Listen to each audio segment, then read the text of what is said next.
اگر موت کے بعد عذاب روح کو ہوتا ہے اور اثر جسم پر بھی تباہ آتا ہے تو سوال و جواب بھی روح سے ہونے چاہیے، تاکہ یہ اصول باقی رہے کہ موت کے بعد احوال اصالتاً روح پر آتے ہیں، اور سوال جواب کے وقت روح کا تعلق جسم سے باعتبار دخول ہوتا ہے یا باعتبار تعلق۔ یہ دو سوال الگ الگ ہیں۔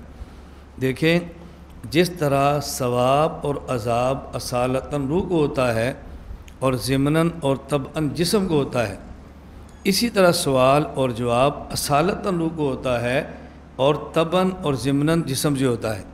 ہم صرف یہ کہنا چاہتے ہیں کہ جسم اور روح دونوں اکٹھے ہوتے ہیں، یہ نہیں ہوتا کہ جسم بغیر روح کے ہو اور روح بغیر جسم کے ہو، یہ نہیں ہوتا، دونوں سے ہوتا ہے، وہاں کے احوال بالکل الگ ہوتے ہیں۔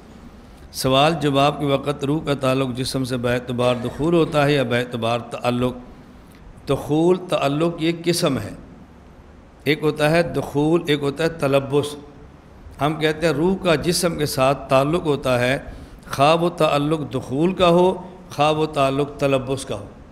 خواہ روح جسم کے اندر آ جائے جیسے پہلے تھی، یہ بھی تعلق ہے، خواہ جسم کے اندر نہ آئے، ان کا آپس میں رابطہ کبھی ہو جائے جیسے کپڑے کا بدن کے ساتھ ہوتا ہے، اس کو تلبس کہتے ہیں سمجھانے کے لیے۔ تو تعلق دخول کا ہو یا تعلق تلبس کا ہو، دونوں کو اعادہ روح سے تعبیر کرتے ہیں۔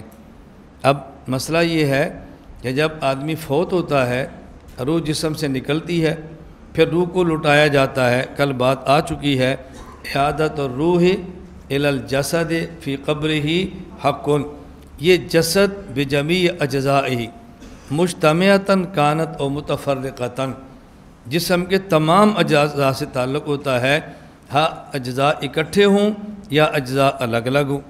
اس کا ایک مطلب یہ بھی ہے کہ روح جسم کے اندر آ جاتی ہے، سوال و جواب ہوتے ہیں، اور اس کے بعد روح جسم سے نکل جاتی ہے۔